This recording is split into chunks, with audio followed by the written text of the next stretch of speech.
Constraints کیا ہیں؟ کیونکہ کچھ اطلاعات ہمارے پاس آ رہی تھیں، کچھ وکی لیکس میں بھی آئیں کہ شاید کوبراز بھی ہمارے پاس پورے نہیں ہے، ہیلی کاپٹر اسکواڈرن ہمارے پاس پورا نہیں ہے، دہشت گردی کے خلاف جنگ لڑتے لڑتے we have exhausted lot of our resources.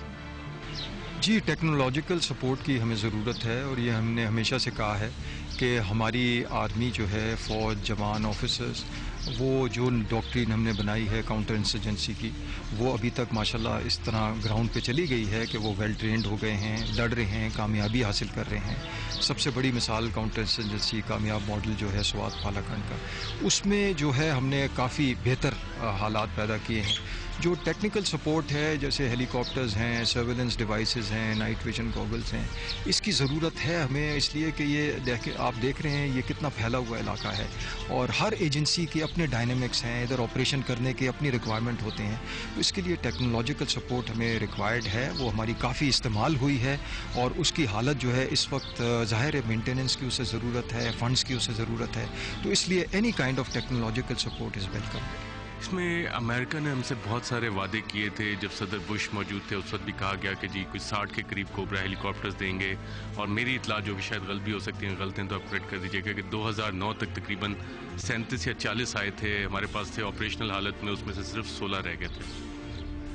وہاں سے سامان جو جنگ کا ہے یہ آتا رہا ہے، اسپیئر پارٹس ہیں مختلف جیسے، لیکن اس تعداد میں جو کہ چیلنج ہے اس وقت ہمارے سامنے، جو پھیلاؤ ہے اس پوری کارروائی کا، جو فوجی کارروائی ہو رہی ہے، اس کے حساب سے کمنسریٹ نہیں کرتا ہے اس کو. اگر ہمارے پاس یہ جیسے ہیلی کاپٹرز ہیں، نائٹ ویژن گوگلز ہیں، سرویلنس اکوپمنٹ ہے، اس قسم کی اگر ٹیکنیکل سپورٹ اور ٹیکنالوجی ہمیں مل جاتی تو میں یقین سے کہہ سکتا ہوں کہ نہ صرف ہم بہت سی جانیں بچانے میں کامیاب ہوتے، بلکہ اس سے کہیں زیادہ کامیابی کم وقت میں ہمیں حاصل ہو جاتی. صاحب اس وقت پاکستان کی فوج اور ڈفرینٹ سیکیورٹی ادارے جیسے FCA ہے، فرنٹیئر اسکاؤٹس ہیں، کتنے ٹرائبل ایجنسیز میں ہیں؟ اس وقت جو ہے نارتھ وزیرستان اور ساؤتھ وزیرستان میں فوج کا کنٹرول ہے. وہاں نارتھ وزیرستان میں، شمالی وزیرستان میں اس وقت کوئی 5 آرمی بریگیڈز موجود ہیں، اور اسی طریقے سے ایک پورا ڈویژن جو ہے وہ ساؤتھ وزیرستان میں موجود ہے. اور باقی جتنی ایجنسیز ہیں یہاں FC کے انڈر آپریشن ہو رہا ہے. IGFC جو ہیں وہ آپریشن کمانڈر ہیں، جو مختلف ایجنسیز ہیں، اور کچھ ایجنسیز میں براہ راست فوج کی یونٹس ان کے کمان کے نیچے ہیں. صاحب اس وقت 6 ٹرائبل ایجنسیز میں آپریشن جاری ہے؟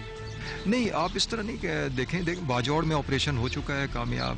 خیبر کا ایک حصہ جو کہ تیرا ویلی ہے، اس میں ابھی تک آپریشن نہیں ہوا ہے، اس کو ابھی تک صاف نہیں کرایا جا سکا ہے. اورکزئی میں آپ کہہ سکتے ہیں کہ 90% علاقے میں کامیاب آپریشن ہو گیا ہے، اور 10% علاقہ جو کہ شام و زئی کا علاقہ ہے وہ رہتا ہے. کرم کے ڈائنامکس ڈفرینٹ ہیں بالکل، جو باقی ایجنسیز ہیں کرم کے ڈائنامکس بالکل ڈفرینٹ ہیں. اور جہاں تک مومند رہ جاتا ہے، آپ دیکھ رہے ہیں آپ کے سامنے ہے، میرے خیال میں مشکل سے 10% علاقہ ہوگا جو رہ گیا ہے. لیکن وہ جو مسئلہ ہے بارڈر کا اور کراس بارڈر موومنٹ کا، وہ مسئلہ ابھی موجود ہے. وہ ہم کوآرڈینیٹ بھی کر رہے ہیں دوسری سائڈ سے کہ وہاں بھی وہ اس کو صفایا کیا جائے، تاکہ دونوں آپریشن جو ہیں وہ ایک دوسرے کی مدد کر سکیں، ایک دوسرے سے فائدہ اٹھا سکیں. جن صاحب اگر 7 ایجنسیز میں ہم لوگ موجود ہیں، 7ویں نارتھ وزیرستان ایک رہ جاتی ہے جہاں پہ ایکٹیو ملٹری آپریشن کہا جا رہا ہے کہ نہیں ہو رہا، اس کی کیا وجہ ہے؟ دیکھیں وہاں کے جو حالات ہیں، جو اس وقت فوج کی دوسری جگہ انگیجمنٹ ہے، جو فوج آپریشن کر رہی ہے، اور اسی کے ساتھ جو آپ کی ترجیحات ہیں کہ آپ کو کیا ضرورت ہے آپریشن کی. اگر آپ دیکھیں پشاور سٹی سال پہلے کتنی انسیکیور ہو گئی تھی، لوگ وہاں سے نکل رہے تھے، اور بہت زیادہ ایک بے چینی تھی پشاور کے جو لوگ ہیں.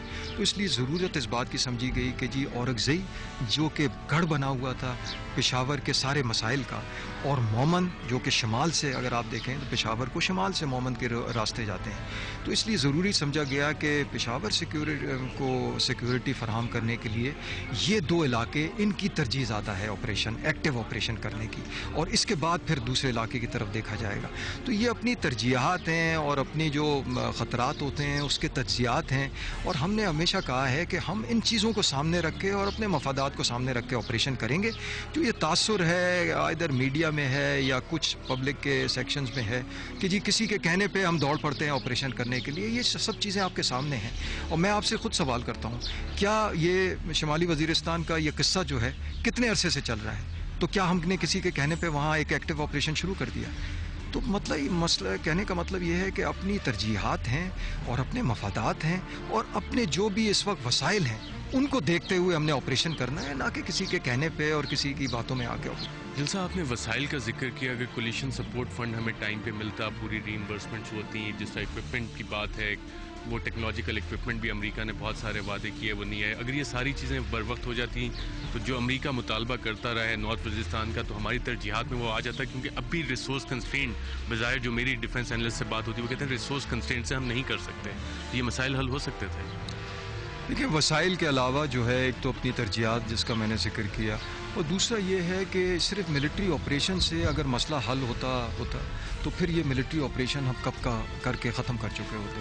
لیکن ملٹری آپریشن ایک عارضی حل ہے, اس پوری سیاسی حکمت عملی کا ایک حصہ ہے, اور ملٹری آپریشن کے بعد اور بھی ضروریات ہوتی ہیں. علاقے کے ری سیٹلمنٹ ہے, ریکنسٹرکشن ہے, جو ڈسٹرکشن ہوئی ہے اس کا کمپنسیشن ہے, جو علاقے کی پسماندگی ہے اس کو بھی ایڈریس کرنا ہے, کیونکہ اس کی وجہ سے بھی دہشت گردی شروع ہوئی ہے, اس کی وجہ سے بھی یہ ساری جو خانہ جنگی ادھر ہو رہی ہے. تو یہ ساری چیزیں مد نظر رکھ کے اگر وسائل ہیں اور مل جائیں ان ٹائم تو یس, اس سے ہمیں آپشنز جو ہیں ہمارے زیادہ نکل آتے ہیں, ہم بہتر طریقے سے وہ آپشنز کا استعمال کر سکتے ہیں. لیکن آپ نے دیکھا ہے کہ کولیشن سپورٹ فنڈ کے لیے کتنی مشکلات رہی ہیں, اور ہم نے اعلانیہ کہا ہے کہ 20-25% سے زیادہ فوج کو یہ کولیشن سپورٹ فنڈ نہیں ملا ہے. اور کیونکہ حکومت کی اور ترجیحات تھیں اور ظاہر ضروریات تھیں, اس لیے ہم نے اس قسم کی شکایت نہیں کی ہے کہ اپنا کیس لے جا کے پبلک میں سر عام کہنا شروع کر دیں کہ ہمیں یہ چیزیں نہیں ملی ہیں. لیکن جب اتنا زیادہ پریشر آتا ہے کہ جی $20 بلین لے لیے, اس میں سے 2/3 جو ہے وہ ملٹری کو چلا گیا ہے, تو حقیقت یہ ہے کہ $1.9 بلین کولیشن سپورٹ فنڈ کے اندر ملٹری کے آرمی کے پاس آیا ہے, اور باقی جو ہے وہ گورنمنٹ کے مختلف الگ پروجیکٹس میں گیا ہے. جنرل اطہر عباس, بہت بہت شکریہ. یہ تھے جنرل اطہر عباس, پاکستان فوج کے ترجمان. ناظرین, یہاں پہ ہم ایک وقفہ لیں گے, اور وقفے کے بعد جب واپس آئیں گے تو ٹرائبل علاقوں میں ملٹری آپریشنز کے بارے میں آپ کو مزید معلومات فراہم کریں گے.